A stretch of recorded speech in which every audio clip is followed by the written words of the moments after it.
So hello guys, तो ये आपके करंट अफेयर्स की रिवीजन वाली क्लास है। इसमें हम लोग daily top 30 important current affairs के क्वेश्चंस का क्विक रिवीजन करते हैं। और ये टॉप 30 क्वेश्चन कौन से महीने के हैं? तो जनवरी 2023 से लेके आज तक जितने भी क्वेश्चंस आपने पढ़े हैं, ये उन्हीं में से सेलेक्ट करके इंपॉर्टेंट क्वेश्चन लिए जा रहे हैं। डेली 30 क्वेश्चन हम लोग करते हैं। तो आज का सेशन स्टार्ट करते हैं। तो इस प्रश्न में पूछ रहे हैं, national highways authority of India के नए अध्यक्ष कौन बने? तो आंसर होगा संतोष कुमार। फिर आपसे पूछ रहे हैं, पहला अंतरराष्ट्रीय तटीय महोत्सव 2022 का आयोजन कहां किया गया? तो यह भी दिसंबर में ही हुआ था। कहां पे? केरल में। अच्छा, केरल के समुद्री तट को क्या कहते हैं? मालाबार तट। और तमिलनाडु के समुद्री तट को कहते हैं कोरोमंडल तट। और केरल के दो क्लासिकल डांस कौन से हैं? कथकली और मोहिनीअट्टम। यहाँ की क्लासिकल लैंग्वेज है मलयालम। फिर पूछ रहे हैं, अभी कौन सा राज्य लोकायुक्त विधेयक 2022 पारित करने वाला पहला राज्य बना? तो आंसर होगा महाराष्ट्र। फिर पूछा, किस राज्य में स्थित निर्वाचन क्षेत्र धर्मदम्म भारत का पहला पूर्ण पुस्तकालय निर्वाचन क्षेत्र घोषित हुआ? तो आंसर होगा केरल। तो केरल के जो मुख्यमंत्री हैं पिनाराई विजयन, उनका निर्वाचन क्षेत्र है धर्मदम्म, जो कि भारत का पहला पूर्ण पुस्तकालय निर्वाचन क्षेत्र बन गया है। मतलब यहाँ के हर वार्ड में लाइब्रेरी है। और लाइब्रेरी से आपको याद आएगा एक प्रश्न, किस राज्य का जामताड़ा जिला ये बना था हर गांव में पुस्तकालय वाला देश का पहला जिला? तो आंसर होगा झारखंड। फिर बताओ, अभी भारतीय सेना ने कहां पर पहली 3D प्रिंटेड यूनिट का उद्घाटन किया? तो आंसर होगा अहमदाबाद, गुजरात में। तो भारतीय सेना ने अहमदाबाद कैंट में सैनिकों के लिए अपनी पहली 2 story 3D printed house developing unit का उद्घाटन किया। मतलब ये 2 मंजिला इमारत है जिसे मात्र 12 दिनों में बनाया गया। अच्छा, 2 प्रश्न मैं आपको यहाँ से और बताऊं तो याद रखना, भारत का पहला 3D प्रिंटेड पोस्ट ऑफिस कहाँ पे बनाया गया? बंगलुरु में। और भारत का पहला 3D प्रिंटेड हाउस ये कहाँ पे बनाया गया, जिसका उद्घाटन खुद हमारी वित्त मंत्री निर्मला सीतारमण जी ने किया था? तो आंसर होगा IIT मद्रास। ये भी ध्यान रखना। फिर बताओ, अभी किस IIT ने वॉर्टन QS री इमेजिन एजुकेशन अवार्ड जीता? तो आंसर होगा IIT मद्रास। तो अवार्ड का नाम याद रखना, वॉर्टन QS री इमेजिन एजुकेशन अवार्ड। इसे शिक्षा के ऑस्कर के रूप में भी जाना जाता है। तो ये मिला है IIT मद्रास को। फिर बताओ, वैश्विक परिवार दिवस कब मनाया गया? Global family day. तो आंसर होगा 1 जनवरी को। अब इसमें आप कंफ्यूज मत होना अंतरराष्ट्रीय परिवार दिवस से, वो मनाया जाता है 15 मई को। और एक और होता है परिवार परीक्षण का अंतरराष्ट्रीय दिवस, international day of family remittance, वो 16 जून को मनाया जाता है। तो परिवार से संबंधित ये 3 दिवस मैंने आपको बता दिए। अब आप इसमें गलती मत करना। चलो फिर बताओ, फातिमा शेख के योगदान को किस राज्य सरकार ने पाठ्यपुस्तकों में शामिल किया? तो आंसर होगा आंध्र प्रदेश। और फातिमा शेख ये कौन थी? ये भारत की पहली महिला मुस्लिम शिक्षिका थी। ये लाइन याद रखना। फिर बताओ, रेल मंत्रालय ने किस वर्ष तक कार्बन तटस्थ बनने के लिए 5 आयामी योजनाओं के रूपरेखा तैयार की? सिंपल सा है, एक लाइन में पूछेंगे। रेल मंत्रालय का टारगेट क्या है किस वर्ष तक कार्बन तटस्थ बनने का, कार्बन न्यूट्रल बनने का? तो आंसर याद रखना 2030। वैसे भारत का कार्बन न्यूट्रल होने का लक्ष्य क्या है? रेलवे का तो 2030 है, लेकिन भारत का है 2070। ये भी ध्यान रखना। फिर आपसे पूछ रहे हैं, दुनिया की सबसे लंबी नदी क्रूज जिसका नाम है गंगा विलास, ये वाराणसी और किसके बीच में शुरू हुई थी? तो आंसर होगा डिब्रूगढ़। तो याद रखना पहला पॉइंट तो कि ये दुनिया की सबसे लंबी रिवर क्रूज है। नाम क्या है? गंगा विलास है। किस किस के बीच चली? उत्तर प्रदेश के वाराणसी और असम के डिब्रूगढ़ के बीच में। और लंबाई की बात करेंगे, दूरी की बात करेंगे तो 3200 किलोमीटर इसने कवर किया। फिर बताओ, ह्यूमन एनाटॉमी नाम की बुक को किसने लिखा है? आंसर होगा डॉक्टर AK द्विवेदी ने। और इसको लॉन्च किया था मध्य प्रदेश के गवर्नर मंगूभाई छगनभाई पटेल ने। और आप जानते हो मानसी गुलाटी, इन्होंने मिरेकल ऑफ फेस योगा नाम से बुक लिखी थी। साहिल सेठ ने अ कंफ्यूज्ड माइंड स्टोरी लिखी थी। और सूबेदार मेजर यादव ने the hero of tiger hills नाम से बुक लिखी थी। फिर बताओ, विश्व का पहला ताड़ के पत्तों का पांडुलिपि संग्रहालय कहाँ शुरू हुआ? तो आंसर होगा केरल में। केरल की कैपिटल तिरुवनंतपुरम में ये दुनिया का ताड़ के पत्तों का पहला पांडुलिपि संग्रहालय खोला गया है। पांडुलिपि मतलब इसमें हाथ से लिखे हुए पत्र हैं जिसे ताड़ के पत्तों पे लिखा गया है। ताड़ का पेड़ किसे कहते हैं? पाम ट्री को। और आपको याद है ना, RBI का जो लोगो है उसमें आगे जो रॉयल बंगाल टाइगर है उसके पीछे जो पेड़ है वो ताड़ का पेड़ ही है। तो याद रखना, विश्व का पहला ताड़ के पत्तों का पांडुलिपि संग्रहालय कहाँ खुला? केरल में। फिर बताओ, अभी ब्लैक राइनो के संरक्षण के लिए वन्यजीव संरक्षण बॉन्ड को किसने जारी किया? तो आंसर होगा वर्ल्ड बैंक ने। वन्यजीव संरक्षण बॉन्ड यानी कि वाइल्ड लाइफ कंजर्वेशन बॉन्ड किसने जारी किया? याद रखना, वर्ल्ड बैंक ने। क्यों? अफ्रीका के काले गेंडों के संरक्षण के लिए। और वर्ल्ड बैंक का हेडक्वार्टर वॉशिंगटन डीसी में है। चलो बताओ, वर्ल्ड बैंक के अध्यक्ष कौन है? और भारत में अगर बात करें तो एक सिंग वाले गेंडों के लिए कौन सा नेशनल पार्क फेमस है? तो काजीरंगा नेशनल पार्क। ये कहाँ पर है? असम में। फिर आपसे पूछ रहे हैं अभी किसने अपनी नई बुक अंबेडकर अ लाइफ इसको रिलीज किया? तो आंसर होगा शशि थरूर ने। शशि थरूर की बुक है ये, अंबेडकर जी के ऊपर है, बी आर अम्बेडकर जी के ऊपर। बाकी अभी साहिल सेठ, इन्होंने अ कन्फ्यूज्ड माइंड स्टोरी नाम से बुक लिखी थी। Doctor Bimal Jalan from dependence to self reliance नाम से बुक लिखी। और पीसी बाला सुब्रमण्यम रजनी के मंत्र नाम से बुक लिखी। और अंबेडकर जी से याद आएगा, अभी तेलंगाना के नए सचिवालय परिसर का नाम बी आर अम्बेडकर जी के नाम पे रखा गया है। और बी आर अम्बेडकर जी की स्टैचू बनाई गई थी महाराष्ट्र में, उसका नाम रखा है statue of knowledge. Statue of knowledge कहा जाता है उसे। कहाँ पे? लातूर में। 70 फीट ऊंची है ये। तो फिर बताओ, अभी breaking barrier the story of a Dalit chief secretary नाम की बुक को किसने लिखा? काकी माधव राव ने। और ये ह्यूमन एनाटॉमी नाम की बुक को डॉक्टर AK द्विवेदी ने लिखा है। फिर बताओ, अभी प्रवासी भारतीय दिवस कब मनाया गया? तो आंसर होगा 9 जनवरी को। और इस बार कौन से नंबर का है ये? तो 17वां है। और अगर पूछे कि प्रवासी भारतीय दिवस सम्मेलन इस बार 2023 में जो 17वें नंबर का है, इसका आयोजन कहाँ हुआ? तो कमेंट करके बताओ कहाँ पे हुआ। से पूछ रहे हैं कि कौन सा राज्य देश का पहला पूरी तरह से डिजिटल बैंकिंग वाला राज्य बन गया? तो आंसर होगा केरल। इसका मतलब ये हो गया, अब जो बैंकिंग सेक्टर है वो पूरी तरह से डिजिटल हो गया है यहाँ पे, और ऐसा करने वाला ये पहला राज्य बन गया है। कौन? केरल।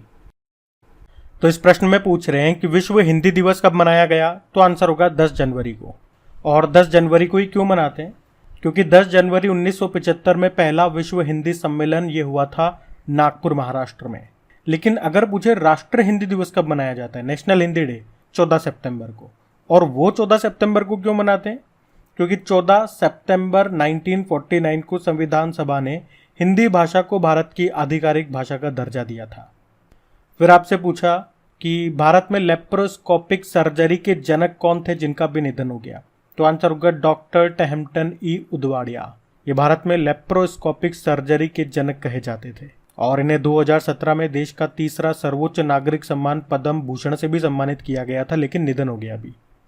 फिर आपसे पूछ रहे हैं अभी जम्मू कश्मीर के पहले ज्ञानपीठ पुरस्कार विजेता का निधन हो गया, नाम बताओ। रहमान राही इनका नाम है। और इन्हें कब मिला था ज्ञानपीठ पुरस्कार? सन 2004 में मिला था। अच्छा, वैसे नीलमणि फूकन का नाम आपने जरूर सुना होगा, वैसे तो अभी निधन हो गया इनका। अभी 56वां ज्ञानपीठ पुरस्कार इन्हें मिला था, असमिया लेखक हैं ये। और 57वां ज्ञानपीठ पुरस्कार मिला था दामोदर माउजो को। ये नाम भी ध्यान रखना। फिर बताओ भी राष्ट्रीय विज्ञान दिवस 2023 की थीम क्या है? वैश्विक कल्याण के लिए वैश्विक विज्ञान। और कब मनाते हैं नेशनल साइंस डे? 28 फरवरी को। क्योंकि भारत के एक साइंटिस्ट थे CV रमन जी, उन्होंने 28 फरवरी 1928 को रमन इफेक्ट की खोज की थी, इसीलिए, जिसके लिए उन्हें 1930 में फिजिक्स का नोबेल पुरस्कार भी मिला था। वैसे वर्ल्ड साइंस डे भी होता है जो 10 नवंबर को होता है। फिर बताओ, खेलो इंडिया यूथ गेम्स 2022 का शुभंकर क्या है? तो आंसर होगा आशा। ये तो हो गया शुभंकर, मैस्कॉट। लेकिन पूछे ये खेलो इंडिया यूथ गेम्स का ये जो 2022 वाला संस्करण अभी 2023 में हुआ, 5वां संस्करण है। और हुआ कहाँ पे? मध्य प्रदेश में हुआ। और इसमें विजेता कौन रहा? महाराष्ट्र इसमें विजेता रहा था। लेकिन अगर आपसे पूछे कि खेलो इंडिया यूनिवर्सिटी गेम्स का अभी जो तीसरा संस्करण हुआ 2023 में, कहाँ पे हुआ? उत्तर प्रदेश में हुआ। उसको किसने जीता या पहले स्थान पे कौन रहा? तो पंजाब यूनिवर्सिटी। और उसमें मैस्कॉट या शुभंकर की बात करेंगे तो वो है जीतू, जो रिप्रेजेंट करता है बारासिंगा को, जो कि उत्तर प्रदेश का राजकीय पशु है। ध्यान रखना ऐसे पॉइंट्स भी। फिर बताओ, किस भारतीय गाने ने गोल्डन ग्लोब अवार्ड्स 2023 में बेस्ट सॉन्ग का पुरस्कार जीता? तो आपको पता है, नाट्टू नाट्टू ने। SS राजामौली की ये मूवी है RRR, उसी का गाना है नाट्टू नाट्टू। अभी इसी ने, आपको याद होगा, ऑस्कर 2023 में बेस्ट सॉन्ग का अवार्ड भी जीता था। लेकिन ये याद रखना, इस गाने के म्यूजिक डायरेक्टर कौन है? या किसने कंपोज किया, तो एम कीरावनी ने। अभी पद्मश्री भी इनको मिला था, इसलिए मैं आपको बता रहा हूँ। फिर बताइए, अभी सुखोई लड़ाकू विमान उड़ाने वाली भारत की पहली महिला पायलट कौन बनी है? तो आंसर होगा अवनी चतुर्वेदी। आपको याद है इस साल के स्टार्टिंग में हमने जापान के साथ एक वीर गार्जियन नाम का एक्सरसाइज किया था जापान में ही, तो वहीं पे भारतीय वायुसेना की पहली महिला फाइटर पायलट यानी कि अवनी चतुर्वेदी, इन्होंने उसमें पार्टिसिपेट किया और इस तरह से वे भारत की पहली महिला फाइटर पायलट बन गई जिन्होंने विदेशी धरती पर होने वाले किसी भी हवाई युद्धाभ्यास में हिस्सा लिया। तो याद रखना, सुखोई लड़ाकू विमान उड़ाने वाली भारत की पहली महिला पायलट कौन बनी? तो आंसर होगा अवनी चतुर्वेदी। और राफेल उड़ाने वाली पहली भारतीय महिला पायलट कौन है? शिवांगी सिंह है, ये भी ध्यान रखना। फिर आपसे पूछ रहे हैं अभी जनवरी में भारत और किस देश के बीच में वीर गार्जियन अभ्यास का आयोजन हुआ? ये होता है जापान और भारत के बीच में। कहाँ पे हुआ? ये जापान में ही हुआ। और हमने पढ़ा भी था कि भारत का सुखोई 30 MKI विमान ने इसमें हिस्सा लिया था और उसे उड़ाया किसने था? अवनी चतुर्वेदी ने। और इस तरह से हमने कहा था कि सुखोई लड़ाकू विमान उड़ाने वाली भारत की पहली महिला पायलट बन गई है कौन? अवनी चतुर्वेदी। वैसे जापान के साथ और कौन कौन सी एक्सरसाइज करते हैं हम? देखो, एक तो ये वीर गार्जियन हो गया, एक धर्मा गार्जियन भी हमने किया। मालाबार एक्सरसाइज जो क्वाड देशों के बीच में होती है, उसमें जापान भी होता है, भारत भी होता है, ऑस्ट्रेलिया और अमेरिका भी होता है, क्वाड देश होते हैं। और आपको पता है ये 2023 में मालाबार एक्सरसाइज का आयोजन कहाँ पे हुआ? ऑस्ट्रेलिया में। आप लोग कमेंट बॉक्स में टाइप करके बताओ कि अगले साल 2024 में क्वाड समिट कहाँ पे होगी और 2023 में क्वाड समिट कहाँ पे आयोजित की गई, ये बताओ आप। बाकी सहयोग काजिन एक्सरसाइज भी हम जापान के साथ करते हैं, एक शिन्यू मैत्री भी करते हैं और एक जिमेक्स नाम की एक्सरसाइज भी करते हैं, तो ये भी ध्यान रखना। फिर बताओ, अभी हाल ही में किस मंत्रालय ने समुद्रयान मिशन को शुरू किया? तो आंसर होगा पृथ्वी विज्ञान मंत्रालय। और क्या उद्देश्य है इस समुद्रयान मिशन का? तो समुद्र में गहराई में जो भी खनिज है ये उनकी खोज करेगा। और इसमें एक वाहन भी तैयार किया गया है समुद्र के नीचे जाने के लिए, और उस वाहन को नाम दिया गया मत्स्य वाहन, जो समुद्र में 6000 मीटर नीचे जाएगा। इसमें 3 व्यक्ति बैठ सकेंगे।